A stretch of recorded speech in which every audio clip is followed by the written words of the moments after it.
Sprouted ಫೆನುಗ್ರಿಕ್ R ಮೆಂತೆ powder. ಎರಡು ಕೂಡ ಒಳ್ಳೆಯದು. ಆದರೆ ಸ್ವಲ್ಪ ಮಾರ್ಕ್ಸ್ ಜಾಸ್ತಿ ಯಾವುದಕ್ಕೆ ಹೋಗುತ್ತೆ ಅಂತಂದರೆ ಮೊಳಕೆ ಕೊಟ್ಟಿರುವಂತಹ ಮೆಂತ್ಯ ಕಾಳುಗಳಿಗೆ. ಯಾಕೆ ಅಂತಂದರೆ ಮೊಳಕೆ ಕೊಟ್ಟುವಂತಹ ಪ್ರಕ್ರಿಯೆಯಲ್ಲಿ ಅದರಲ್ಲಿರುವಂತಹ ಆ್ಯಂಟಿ ಆಕ್ಸಿಡೆಂಟ್ ಜಾಸ್ತಿ ಆಗುತ್ತೆ. ಹಾಗೆ ಅದರಲ್ಲಿರುವಂತಹ ನೀರಿನಲ್ಲಿ ಕರಗುವ ನಾರಿನಾಂಶ ಕೂಡ ಇದೆ.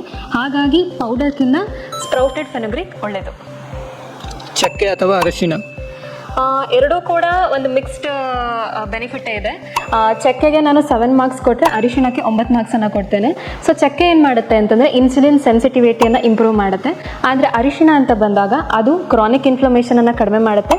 ಹಾಗೆ ಪ್ಯಾಂಕ್ರಿಯಾಟ್ಸ್ನಲ್ಲಿರುವಂತಹ ಬೀಟಾ ಸೆಲ್ ಫಂಕ್ಷನ್ನ ಇಂಪ್ರೂವ್ ಮಾಡುತ್ತೆ. ಹಾಗಾಗಿ ಎರಡರಲ್ಲಿ ಕಂಪೇರ್ ಮಾಡಿದ್ರೆ ಅರಿಶಿಣ ಬೆಸ್ಟ್. ಕೆಂಪಕ್ಕಿ ಅಥವಾ ಬಿಳಿ ಅಕ್ಕಿ? ಆಬ್ವಿಯಸ್ಲಿ ಕೆಂಪಕ್ಕಿ. ಯಾಕೆಂದರೆ ಕೆಂಪಕ್ಕಿಯಲ್ಲಿ ಲೋ ಗ್ಲೈಸಮಿಕ್ ಇಂಡೆಕ್ಸ್ ಇದೆ. ಹಾಗೆ ಅದರಲ್ಲಿ ಸಾಲ್ಯುಬಲ್ ಫೈಬರ್ ಇದೆ. ಇದು ಡೈಜೆಷನ್ನ ಕೂಡ ಚೆನ್ನಾಗಿ ಮಾಡಲಿಕ್ಕೆ ಹೆಲ್ಪ್ ಆಗುತ್ತೆ. ಹಾಗೆ ಈ ಕೆಂಪಕ್ಕಿ ಏನು ಮಾಡುತ್ತೆ ಅಂದರೆ ನಿಧಾನವಾಗಿ ರಕ್ತಕ್ಕೆ ಸಕ್ಕರೆ ಅಂಶವನ್ನು ಬಿಡುಗಡೆ ಮಾಡೋದ್ರಿಂದ ಕೆಂಪಕ್ಕಿ is best. Walking before meals or after meals? ಇದರಲ್ಲಿ ಡಯಾಬಿಟೀಸ್ಗೆ ಆಗಿರೋದ್ರಿಂದ ವಾಕಿಂಗ್ ಆಫ್ಟರ್ ಮೀಲ್ಸನ್ನು ನಾನು ರೆಕಮೆಂಡ್ ಮಾಡ್ತೀನಿ. ಯಾಕೆ ಅಂತಂದರೆ ನೀವು ಊಟ ಆದ ನಂತರ ವಾಕಿಂಗ್ ಮಾಡೋದ್ರಿಂದ ಆ ಒಂದು ಗ್ಲೂಕೋಸು ಮಸಲ್ ಆ್ಯಕ್ಟಿವಿಟಿಗೆ ಯುಟಿಲೈಸ್ ಆಗುತ್ತೆ. ಹಾಗಾಗಿ ಪೋಸ್ಟ್ ಪ್ರಿನೈಡಲ್ ಗ್ಲೂಕೋಸ್ ಏನಿದೆ ಅದು ಕಡಿಮೆ ಮಾಡಲಿಕ್ಕೆ ಈ ಒಂದು ವಾಕಿಂಗ್ ಆಫ್ಟರ್ ಮೀಲ್ಸ್ ಹೆಲ್ಪ್ ಆಗುತ್ತೆ.